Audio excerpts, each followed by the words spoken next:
Stranger Things actors who did not use sound effects. Will screams a lot in the final season,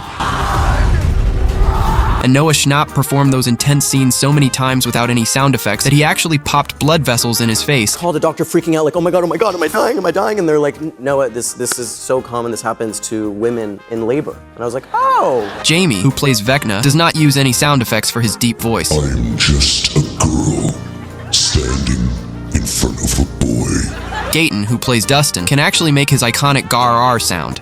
Don't do that, okay?